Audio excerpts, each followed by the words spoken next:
सारी सृष्टि के रचनार कबीर परमेश्वर जी, कबीर परमात्मा जी की असीम रजा से आप सभी पुण्यात्माएं सत्संग सुनने के लिए उपस्थित हुए हैं। जिन पुण्यात्माओं पर विशेष रजा परमेश्वर की होती है वही ऐसे समागमों पर पहुंच पाते हैं, और जो बहुत ही अच्छी पुण्यकर्मी प्राणी होते हैं।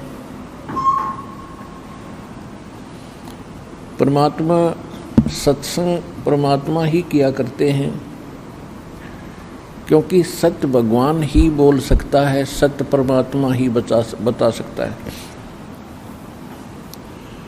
जीव सत्य असत्य का निर्णय नहीं कर सकता, तो सत्य अविनाशी होता है, अटल होता है। सत्य साहिब भी अटल होता है। सत्य साहिब माने अविनाशी परमात्मा। वो अविनाशी परमात्मा कौन है? आज तक हमें इसी बात का निर्णय प्राप्त नहीं हुआ था कि कौन परमात्मा है जो अविनाशी है।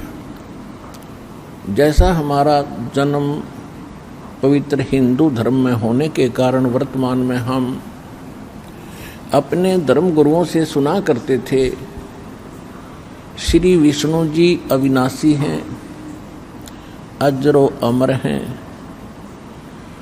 और जो शिव जी के उपासक होते थे, शिव जी जिनका इष्ट होता था, वे कहते थे शिव जी सर्वेश्वर हैं, महेश्वर हैं, सब देवों के देव हैं, सबकी सृष्टि स्थिति और संहार करने वाले यही हैं। यही तीन रूप धारण कर लेते हैं, ब्रह्मा विष्णु और शिव का। ये अजरो अमर है। कोई ब्रह्मा जी को सृष्टि का कर्ता बताता था, उत्पत्ति कर्ता बताता था, और ब्रह्मा जी ही तीन रूप धारण करता है, शिव और विष्णु का और ब्रह्मा का। तो ये हम सुनकर संतुष्ट हो चुके थे कि सचमुच ऐसा ही होगा, क्योंकि एक झूठ को 100 बार सुनने के बाद वो सत्य प्रतीत होने लग जाती है।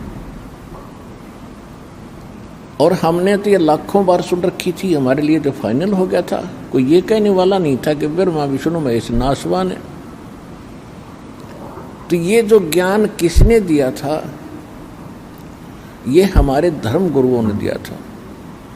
तो यदि हम ये सोचें कि जीव सत्य असत्य का निर्णय कर सकता है, तो इसी उदाहरण से आप आसानी से समझ सकते हो कि जीव सत्य असत्य का निर्णय नहीं कर सकता। ऋषि महर्षियों के हम ऐसे ऐसे चमत्कार भी सुना करते थे, जैसे अगस्त ऋषि ने 7 समुद्रों को एक ही चुल्लू में ऐसे करके और पी लिया था। 7 समुद्र खाली हो गए थे।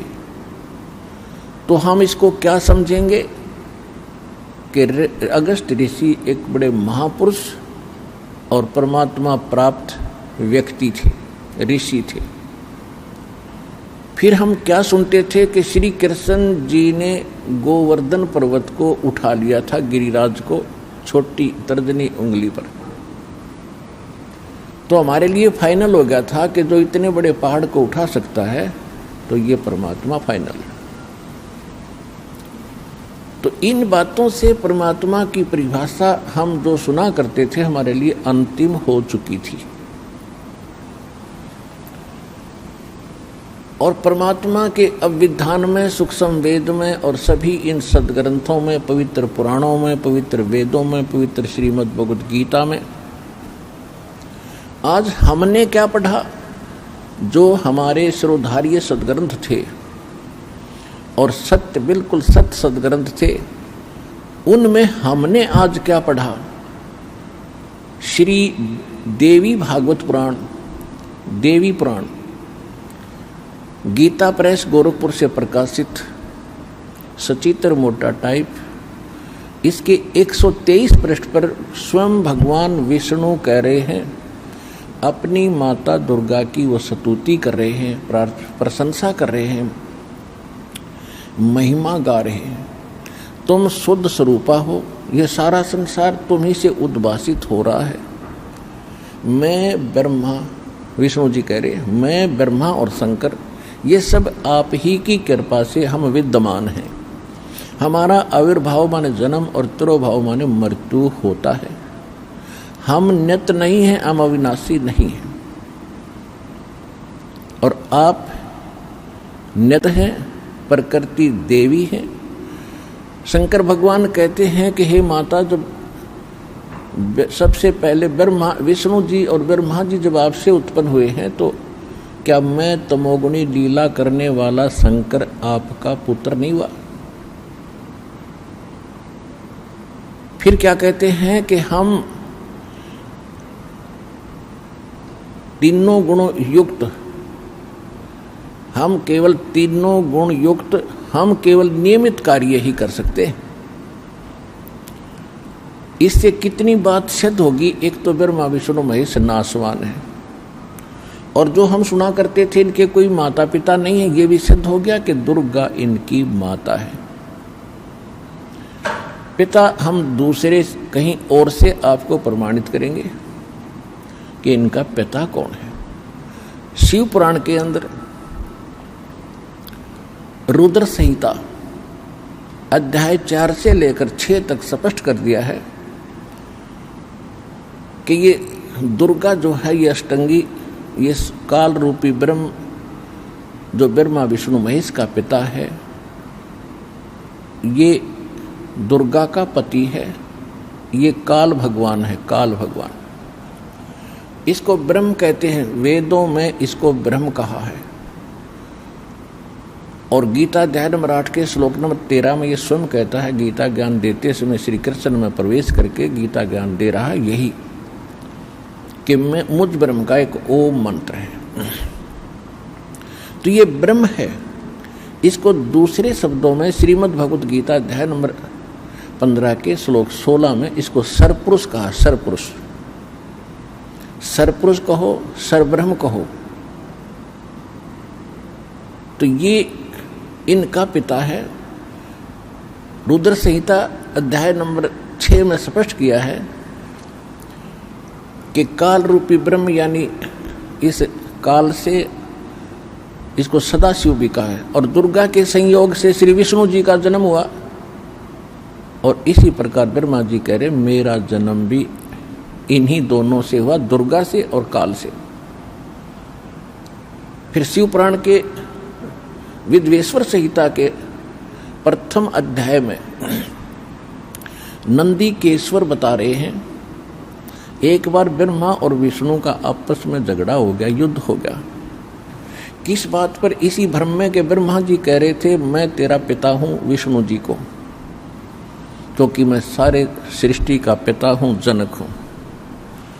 भाई, और विष्णु जी कह रहे थे कि मैं तेरा बाप हूं, क्यों तू आप मेरी नाभि से उत्पन्न हुए हो, नाभि कमल से। इसी बात पर इन दोनों का युद्ध हो गया। इनके युद्ध समाप्त कराने के लिए इनके पिता काल ने, सदाशिव रूपी ब्रह्म ने इनके बीच में एक स्तंभ खड़ा कर दिया, पिलर। ये युद्ध करना बंद करके उस पिलर के और छोर को खोदने लगे। तब ये स्वयं आकर खड़ा हो गया शंकर भगवान की वेशभूषा में। ये ऐसे ही छल कपट करता, अपने वास्तविक रूप में कभी किसी के सामने प्रकट नहीं होता। इन्हीं तीनों, कभी ब्रह्मा जी के रूप में, कभी अपने पुत्र विष्णु जी के रूप में, कभी अपने पुत्र शिव जी के रूप में, ये कहीं प्रकट होकर और लीला कर जाता है। साधक भ्रम में पड़ जाता है कि ये ब्रह्मा सगुण जो देवता हैं या विष्णु जी जो सगुण देवता हैं, यही सब कुछ है। तो ये अभी तक बिजली गिरी रही, यही अज्ञान इन ऋषियों में समाया रहा। अब इससे सिद्ध हुआ कि जब इन दोनों का आपस में युद्ध हुआ, ये स्वयं आकर वहां खड़ा हो गया। तब इसने बताया कि पुत्रों, पहले तो तुमने अपने आप को भगवान मान लिया। तुम ईश नहीं हो, तुम प्रभु नहीं हो। ये जो कुछ भी 21 ब्रह्मांड में है ये मेरा है, यहां का मैं मालिक हूं। और तुमने तपस्या करके मुझसे ये 2 जॉब प्राप्त किए हैं, 2 विभाग। रजोगुण यानी उत्पत्ति विभाग ब्रह्मा जी ने और विष्णु जी ने सतिथि, ये मैंने तुमको खुश होकर दी है, तुम्हारी तपस्या से प्रसन्न होकर। और इसी प्रकार रुद्र और महेश को भी मैंने ही ये 2 कृत दिए हैं। इससे सिद्ध होगा बोलने वाला इन 4 से अलग है 5वां। तो पुण्यात्माओं, अब सिद्ध हो गया कि ब्रह्मा विष्णु महेश इनका पिता है ये काल रूपी ब्रह्म, और ये कभी किसी के सामने नहीं आता। और इनकी माता है दुर्गा। तो ये हमारे जो धर्म गुरु थे आज तक हमें ये बता नहीं सके। और हमारे सदग्रंथों में विद्वान, कमाल की बात ये है जो हमारे सिलेबस में लिखा है और हमारे टीचर हमें पढ़ा रहे हैं कि ये बुक श्रोधार्य है और ये सिलेबस आपका, और मैं इसी से पढ़ा रहा हूँ। तो हमने उनको पढ़ा भी होगा तो हमारी समझ में नहीं आया, क्योंकि हमारे पास वो सत्य ज्ञान नहीं था जो गॉड गिवन है। क्योंकि सत्य परमात्मा ही दे सकता है और जीव सत्य असत्य का निर्णय नहीं कर सकता।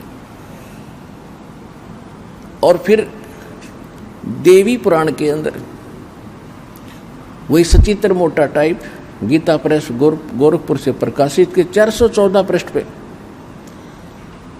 व्यास ji, writer of the Vedas, writer of Shrimad Bhagavad Gita, writer of Puranas, इन सब का लेखक है वेद व्यास जी। और वेद व्यास जी बता रहे हैं कि सतयुग में ब्राह्मण वेद के पूर्ण विद्वान होते थे और वो दुर्गा जी की पूजा करते थे। खाक वेद के विद्वान थे, वो दुर्गा की पूजा करते थे। और ये मंदिर उन्होंने ही बनवाए हैं दुर्गा जी के। दुर्गा मीन माया के पुजारी थे, वह माया के पुजारी दुर्गा के। और उसी देवी पुराण के 7वें स्कंद में हिमालय राजा को ब्रह्म स्वरूप का ज्ञान कराते हुए वो क्या बताती है कि हे राजन, मेरी भक्ति करेगा तो इतना ही लाभ होगा। अब मैं तुझे ब्रह्म के बारे में जानकारी देती हूं। और उस ब्रह्म का एक ओम मंत्र है, उस ओम मंत्र का जाप कर ब्रह्म प्राप्ति उद्देश्य रख, तेरा कल्याण हो जाएगा। और वो ब्रह्म लोक में रहता है, तुम वहां चले जाओगे, तुम्हारा कल्याण हो। अब देवी तो कह रही है ब्रह्म की पूजा करो, और हमारे ऋषि कह रहे हैं कि वेद के ब्राह्मण, हमारे जो धर्म गुरु थे सतयुग में ब्राह्मणों से ही चला हमारा धर्म गुरु, यही रहे इस पूरे विश्व के। और ये कह रहे हैं दुर्गा की पूजा करो। हर वेद के विद्वान थे, वेद में है कहीं दुर्गा के एक अक्षर दिखा दो दुर्गा की पूजा का होता है। तो एक खाक विद्वान थे। वेद पढ़ने पर भेद ना जान, ये बच्चे पुराण 18। और पत्थर की पूजा करें और भूल गए सिरजनारा। ये सूक्ष्म वेद भगवान ने बताया, उस ज्ञान में लिखा है जो सत्य ज्ञान है। फिर क्या बताया है कि दुर्गा कह रही है कि ब्रह्म की पूजा करो, और ब्रह्म क्या कह रहा है? ब्रह्म क्या कह रहा है? गीता अध्याय नंबर 8 के श्लोक 13 में गीता ज्ञानदाता ये ब्रह्म है, श्री कृष्ण में प्रवेश करके बोलता है। ये ऐसे ही छल करता है जैसे विष्णु पुराण में आपको बहुत बार दिखाया है। एक बार देवताओं का राक्षसों का युद्ध हो गया, राक्षस जीत गए, देवता हार गए। देवता ने जाके फिर कहीं एकांत स्थान पर छुप छाप कर भगवान की प्रार्थना की। ये काल विष्णु रूप धारण करके उनके सामने प्रकट हो गया और इसने कहा कि आप, मैंने जो तुम्हारी मन की बात है वह जान ली, आप जाओ और एक पुरिंजय नाम का अक्षत्रिय राजा है, उसको युद्ध के लिए अपने पक्ष में खड़ा कर लो और देवताओं को को साथ कर लो और राक्षसों को ललकारो। मैं उस पुरंजय के शरीर में प्रवेश करूंगा और राक्षसों को मार दूंगा। ये गीता प्रेस गोरखपुर से प्रकाशित श्री विष्णु पुराण के तीसरे अध्याय में और 233 पृष्ठ पे है। फिर 242 पृष्ठ पे इसी अध्याय में फिर क्या लिखा है, एक बार गंधर्वों का और नाग कुल वाले व्यक्तियों का आपस में युद्ध हुआ तो गंधर्व जीत गए और नाग गोत्र वाले जो नाग कुल के थे वह पराजित हो गए। तो इन्होंने फिर भगवान की स्तुति की। फिर ये काल फिर प्रकट हो गया इनके सामने विष्णु रूप धारण करके। इसने कहा कि तुम जो मानधाता का पुत्र है पुरुकुत्स, उस पुरुकुत्स ने या तैयार करो युद्ध के लिए, अपने पक्ष में खड़ा कर लो, फिर मैं उसमें प्रवेश करूंगा और फिर गंधर्वों ने मार दूंगा, नाश कर दूंगा। ऐसा ही कर दिया। तो इसने गीता अध्याय नंबर 7 के श्लोक नंबर 24 और 25 में, गीता अध्याय नंबर 4 के श्लोक नंबर 5 और 9 में इसने क्या कहा कि अर्जुन तेरे और मेरे बहुत जन्म हो चुके, तू नहीं जानता मैं जानता हूं। और 9 में क्या कहा, चौथे अध्याय के 9वें श्लोक में कि मेरे कर्म अलौकिक हैं, जन्म और कर्म।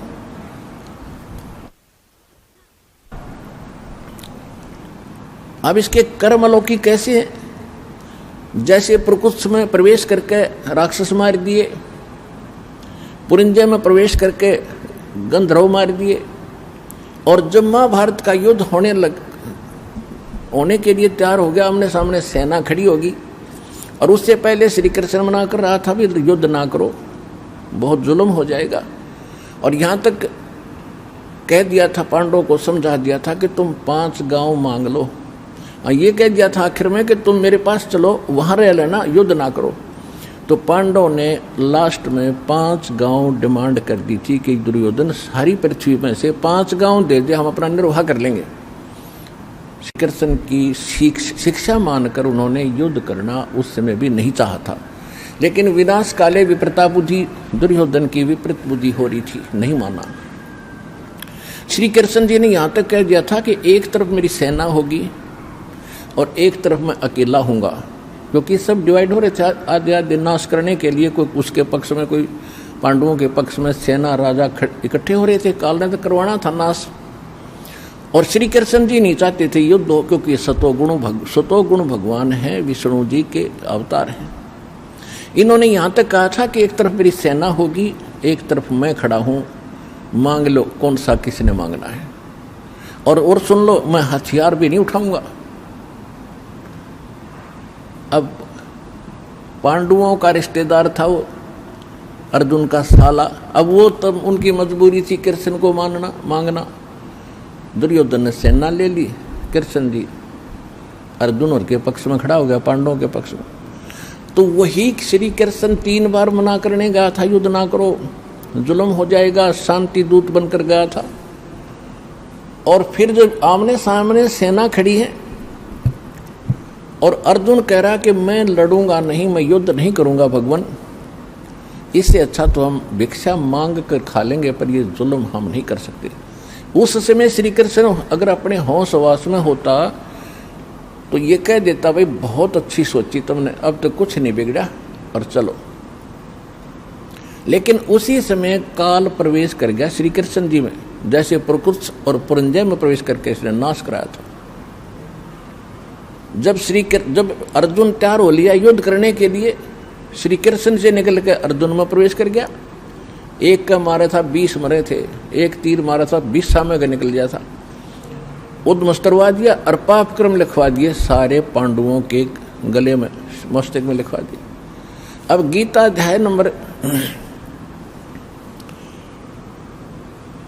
अध्याय नंबर 7 के श्लोक 24 और 25 में ये स्पष्ट कर देता है कि मैं अव्यक्त रहता हूं, मैं कभी किसी के सामने प्रकट अपने वास्तविक रूप में समक्ष नहीं आता, मैं अपनी योग माया से छुपा रहता हूं। और ये जो सामने देख रहे हैं मुझे कृष्ण मान रहे होंगे, क्यों कृष्ण में बोल रहा था, कृष्ण जी का स्पीकर यूज कर रहा था, मुख। तो ये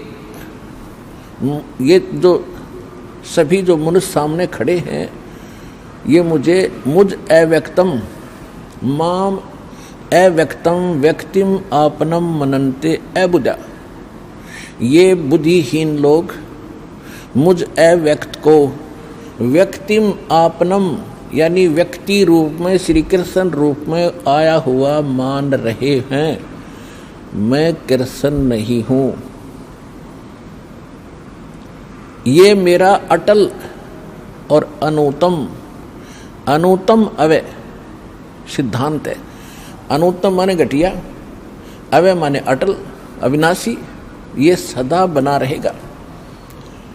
तो अनुतम क्यों है कि अब माता पिता या कोई पिता अपने पुत्रों से गुप्त रहता है, उसमें कोई दोष है, वैसे रहा करे दूर। जैसे आम आदमी का करें भाई कोई गलती हो जाए तो भाई मैं तो मुंह दिखाने जोगा नहीं रहा, तो ये मुंह दिखाने जोगा नहीं रह रहा, इसने ऐसी गलती कर रखी है।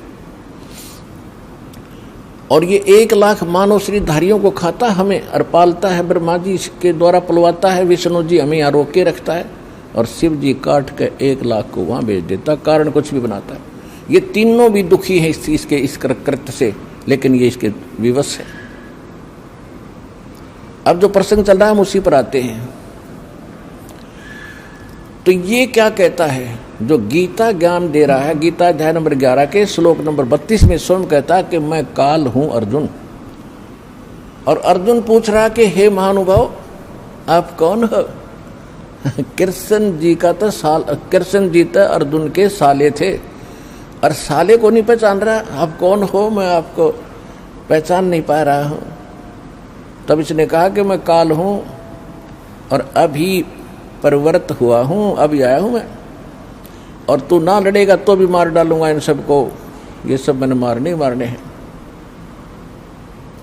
तो पुण्यात्माओं, श्रीमद् भगवद गीता का ज्ञान ये काल भगवान दे रहा है, जो श्री ब्रह्मा विष्णु में इसका पिता है। और अब जो प्रसंग चल रहा है कि वेद व्यास जी कह रहे हैं कि सतयुग के ब्राह्मण बड़े वेदों के विद्वान, पूर्ण विद्वान थे और दुर्गा की पूजा करते थे। दुर्गा कह रही है कि ब्रह्म की पूजा करो। अब ब्रह्म क्या कह रहा है? अब ब्रह्म क्या कह रहा है? ब्रह्म कह रहा है कि गीता अध्याय नंबर 2 के श्लोक 12 में, गीता अध्याय नंबर 4 के श्लोक 5 और 9 में, गीता अध्याय नंबर 10 के श्लोक नंबर 2 में प्रथम तो स्पष्ट कर देता है कि अर्जुन तेरे और मेरे बहुत जन्म हो लिए, तू नहीं जानता मैं जानता हूं। मेरे कर्म और जन्म अलौकिक है। सिद्ध हो गया कि ये तो नाशवान है। अब ये कहता है कि मेरी भक्ति करोगे तो मुझे प्राप्त होगे। 8वें अध्याय के 5 और 7 मंत्र में ये गीता ज्ञानदाता कहता है कि मेरी भक्ति करो तो मुझे प्राप्त होगा। अपना मंत्र बता रहा है 8वें अध्याय के 13वें श्लोक में, ओम इति एकाक्षरम ब्रह्म व्यवहारण माम अनुसमरण यह परियाति तदन देहम स याति परमाम गतिम। मुझ ब्रह्म का केवल एक ओम अक्षर है, इति, बस यही, और अंतिम सांस तक इसका सिमरण करता हुआ जो प्राप्त कर शरीर त्याग कर जाता है तो ओम से मिलने वाली परम गति को प्राप्त होता है। ओम से परम गति कौन सी प्राप्त होती है? जैसे आपको बताया था श्री देवी पुराण में 7वें स्कंद में और 652 पृष्ठ पे हिमालय को उपदेश देते हुए दुर्गा जी कह रही है, क्या कह रही है कि ब्रह्म का जाप करो, ओम का जाप करो, ब्रह्म प्राप्ति उद्देश्य रखो, ब्रह्म लोक में चले जाओगे, तुम्हारा कल्याण हो। सीधी सी बात है। ब्रह्म ओम ब्रह्म का जाप है और ओम से ब्रह्म लोक प्राप्ति होती है। तो गीता अध्याय नंबर 8 के श्लोक नंबर 16 में कहा कि ब्रह्म लोक में गए हुए प्राणी भी जन्म मृत्यु में रहते हैं। तो इति सिद्धम के ब्रह्म के उपासक भी क्योंकि वो भी नाशवान है। तो नाशवान के उपासक भी नाशवान ही रहेंगे, अविनाशी नहीं हो सकते, उनका पूर्ण मोक्ष नहीं हो सकता, उनका वो मोक्ष नहीं हो सकता। कौन सा? श्रीमद् भगवद गीता अध्याय नंबर 18 के श्लोक नंबर 62 में कहा कि अर्जुन तू सर्वभाव से उस परमेश्वर की शरण में जा, उसकी कृपा से तू परम शांति को, सनातन परम धाम को, शाश्वत स्थान को प्राप्त होगा।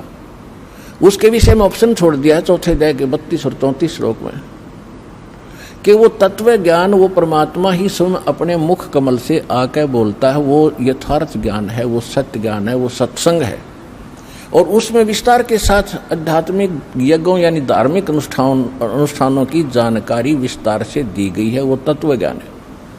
उस तत्व ज्ञान को तू तत्वदर्शी संतों के पास जाकर समझ, उनको दंडवत प्रणाम करके विनम्रतापूर्वक प्रश्न करने से वो तत्व ज्ञान का उपदेश करेंगे। इति सिद्धम के गीता जी के अंदर वो ज्ञान नहीं है जो तत्व ज्ञान, वो इससे हटकर है। और इससे यह भी सिद्ध है कि गीता ज्ञानदाता भी उस तत्व ज्ञान से अपरिचित है।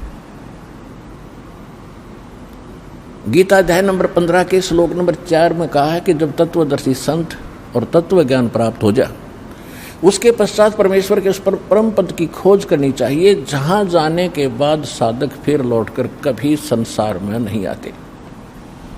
और जिस परमेश्वर ने सब ब्रह्मांडों की संसार रूपी वृक्ष की रचना की है और केवल उसकी ही शरण में रह उसी की भक्ति कर, तो गीता ज्ञानदाता ने फाइनल कर दिया कि वो परम अक्षर ब्रह्म की भक्ति कर, वो पूर्ण परमात्मा की भक्ति कर।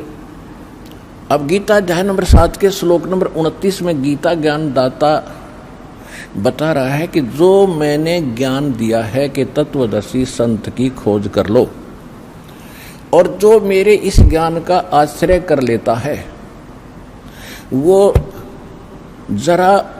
वो व्यक्ति जो जरा और मरण से छूटने के लिए प्रयत्नशील हैं। जरा माने वृद्धावस्था के दुख और मरण माने मृत्यु के कष्ट से जो परिचित हो चुके हैं, वो जो इससे छूटने के लिए ही भक्ति कर रहे हैं, यत्नशील हैं, वो तत्ब्रह्म को और सारे दातम को और सभी कर्मों को जान चुके हैं, वो उससे परिचित हैं। जब यहाँ के पूरे दातम से हम परिचित हुए और यहाँ के जो इन कर्मों से हम परिचित हुए, कितने भयंकर दुख हम भोग रहे हैं, तो आज हम क्या चाह रहे हैं? हम केवल जरा और मरण से छूटना उद्देश्य रखते हैं। तो गीता अध्याय नंबर 7 के श्लोक 29 में जब ये कहा कि तत्ब्रह्म को और सारे धातम को और सब कर्मों से वो परिचित है व्यक्ति जो केवल जरा और मरण के लिए ही भक्ति से छूटने के लिए भक्ति करते हैं, संसार की किसी अन्य वस्तु की डिमांड नहीं रखते,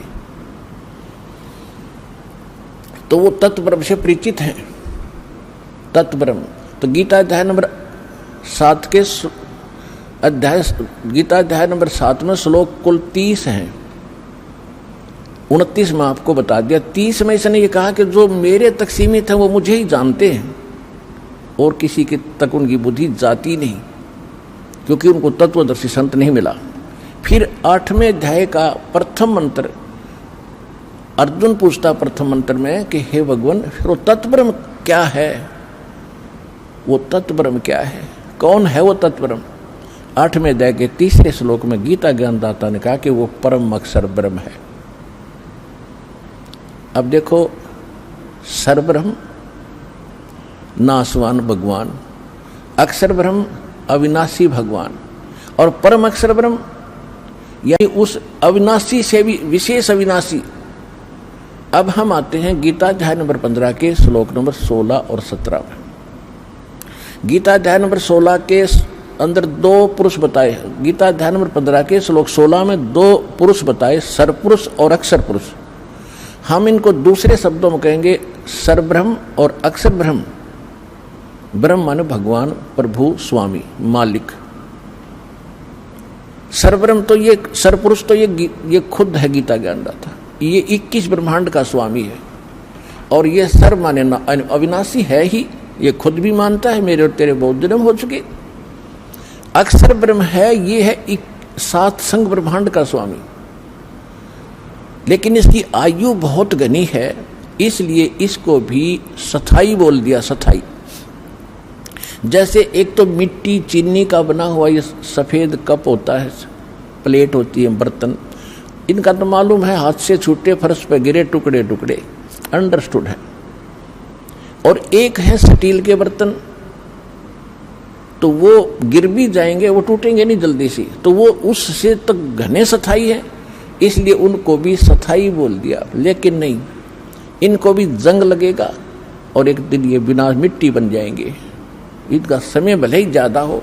इसी प्रकार गोल्ड जो सोना है, इसको जंग नहीं लगता, इसका ऐसे हरास नहीं होता। ये एक समझने के लिए एग्जाम्पल है, उदाहरण है।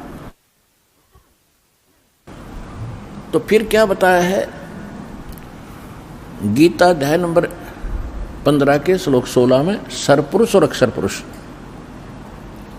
और जितने इनके अंतर्गत प्राणी हैं ये भी नाशवान और ये भगवान भी नाशवान, इनके अंतर्गत सभी प्राणी भी नाशवान। लेकिन जीव आत्मा नहीं मरती, ये अलग विषय है, वो तो किसी की भी नहीं मरती, कुत्ते के सुअर की भी नहीं मरती। फिर गीता अध्याय नंबर 15 के श्लोक नंबर 17 में स्पष्ट कर दिया है, जैसे अक्षर पुरुष बोला 16 में, तो अक्षर का अर्थ अविनाशी होता है। यहाँ इसलिए एक श्लोक और बोलना पड़ा कि उत्तम पुरुष तु अन्य परमात्मा इति उदाहरते। ये लोक तरम अविश्य विवर्ती अवय ईश्वर है।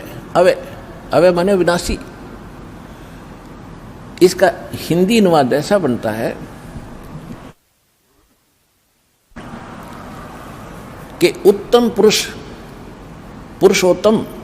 पुरुषोत्तम यानी उत्तम पुरुष तो कोई और है ऊपर वर्णित दोनों से, सरपुरुष अक्षर पुरुष से कोई और है वो पुरुषोत्तम, और जिसको परमात्मा कहा जाता है।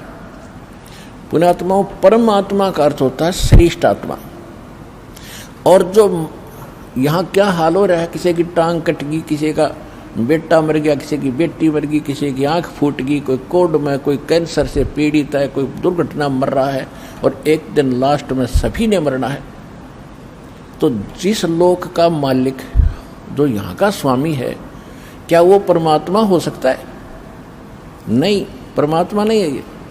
लेकिन हमने इसको परमात्मा मान लिया क्योंकि हमसे श्रेष्ठ है, हमसे तगड़ा है यो। और इसको आप भी ये स्पष्ट करता है 15वें अध्याय गीता अध्याय नंबर 15 के श्लोक 18 में कि मैं लोकवेद माने दंत कथा सुनी सुनाई बातों से, जैसे हम लोकवेद के आधार से ब्रह्मा विष्णु महेश को अविनाशी माना थे और इनके कोई माता पिता नहीं, ये हमने लोकवेद के आधार से फाइनल हो चुका था। अब वास्तविकता का पता चला, तो इसी प्रकार ये कहता है कि मैं लोकवेद के आधार से पुरुषोत्तम प्रसिद्ध हूँ। क्यों? क्योंकि मेरे अंतर्गत जितने प्राणी हैं ये जीवात्मा हैं और ते शरीर में है, इनसे मैं तगड़ा हूँ, मजबूत हूँ, श्रेष्ठ हूँ, ताकतवर हूँ, इसलिए मैं पुरुषोत्तम प्रसिद्ध हो गया। मैं पुरुषोत्तम वास्तव में नहीं हूँ, क्योंकि वो तो 15वें अध्याय के 70वें श्लोक में कंसेप्ट क्लियर कर दिया कि उत्तम पुरुष है तू, अन्य पुरुषोत्तम तो कोई और है। और वही तीनों लोकों में प्रवेश करके सबका धारण पोषण करता, सबका पालन करता हुई है। तो गीता अध्याय नंबर 15 के श्लोक नंबर 1 से 4 तक की संक्षिप्त वर्णन है कि उल्टा लटका हुआ संसार रूपी वृक्ष है, ऊपर को जड़ है, मूल है, उस संसार रूपी वृक्ष के नीचे को तीनों गुण रूपी शाखा। तीनों गुण कौन है? रजगुण ब्रह्मा, सतगुण विष्णु, तमगुण शिव जी। मार्कंडेय पुराण गीता प्रेस गोरखपुर से प्रकाशित 123 पृष्ठ पर स्पष्ट लिखा सचित्र मोटा टाइप में कि ये 3 रजोगुण प्रधान ब्रह्मा जी, सतोगुण प्रधान विष्णु जी, तमोगुण प्रधान शिव जी हैं, और यही 3 देवता हैं और यही 3 गुण हैं। ये देवता कहो चाहे न 3 गुण कहो। तो इसमें क्या बताया है कि ऊपर को जो जड़ है संसार रूपी वृक्ष की, वो तो पूर्ण परमात्मा है। ऊपर को जड़ है, नीचे को तीनों गुण रूपी शाखा है, ये संसार रूपी वृक्ष है। और जो संत इस सभी वृक्ष के सभी विभाग बता देगा भिन्न भिन्न, वह वेदवित है, वो तत्वदर्शी संत है। तत्वदर्शी संत की पहचान भी बता रखी। तो परमेश्वर ने 600 वर्ष पहले कबीर भगवान ने आकर और ये सत्संग किया था, ये सत्य ज्ञान दिया था। आज हमारी गीता और वेदों और पुराणों में जो सत्य मिला है, अक्षर पुरुष एक पेड़ है, सर पुरुष वाकी डारे, तीनों देवा शाखा है, भाई पाते रूप संसारे। परमेश्वर ने, कबीर भगवान ने, अल्लाहू अकबर ने। कौन कबीर भगवान? हम सुल्तानी नानक तारे दादू को उपदेश दिया, जात जुलाहा भेद न पाया, वो काशी माहे कबीर हुआ। अनंत कोट ब्रह्मांड का एक रति नहीं भारे, सतगुरु पुरुष कबीर है, ये कुल के सिरजनहारे। नानक यद गरीबदास साहिब जी ने अपनी अमृतवाणी में एफिडेविट दिया, कबीर जुलाहा धानक वही परमात्मा है। आदरणीय नानक साहिब जी को भी परमात्मा, जैसे गरीबदास जी को सचखंड लेकर गए थे फिर वापस छोड़ा, ऐसे ही आदरणीय गरीबदास, आदरणीय नानक साहिब जी को भी सचखंड लेकर गए फिर वापस छोड़ा था। तो नानक साहिब जी ने क्या कहा अपनी अमृतवाणी में? श्री गुरु ग्रंथ साहिब जी के पृष्ठ 24 पर अंकित है कि तेरा एक नाम तारे संसार, और मैं एहो आस एहो आधार। हाई सूरत मुल्क की वेश ए ठगवाड़ा ठगी, देश खरा सियाणा भोता भार, ये धानक रूप रहा करता। लोगों ये धानक रूप रहा करता। 731 पृष्ठ पे कहा है कि अंधुला नीच जात परदेसी, मेरा छिन आवे तिल जावे। एक सेकंड में यहां देखता हूं, दूसरी सेकंड में सतलोक में ये। और ताकि संगत नानक रंदा कैसे मोंडा पावे, कि इसका और छोर कैसे पाऊं मैं, इस ऐसे समर्थ के साथ रहता हूं। 721 पृष्ठ पे गुरु ग्रंथ साहिब में लिखा है कि एक अर्ज गुप्तम पेश तोदर कून करतार। कून करतार, जो कून माने शब्द और करतार माने सबका रचने वाला, जो शब्द से सृष्टि रचने वाला तू ही है। और हक्का कबीर, नाम लिखा मालिक का, हक्का कबीर करीम तू बेऐब परवरदिगार। अब वो परमात्मा है जिसने आकर खुद यहां पर सत्संग किया और सच्चा ज्ञान दिया। वही सतगुरु है और वही आकर के यहां एक सच्चे भगत की भूमिका करते हैं, एक नेक नागरिक का अभिनय भी वही करते हैं। अपना करके खाओ, जैसे रखे भगवान न्यों रहो, ज़्यादा इस दौड़ धूप माया की संग्रह करने में अपना जीवन मत नसाओ, नाश ना करो। ये एग्जाम्पल दिया दाता ने। और जो ये भी उन्होंने प्रमाणित कर दिया कि जो सच्ची लगन से मुझे भजता है, संसार की दृष्टि में बेशक निर्धन दिखा है, पर भगवान की दृष्टि में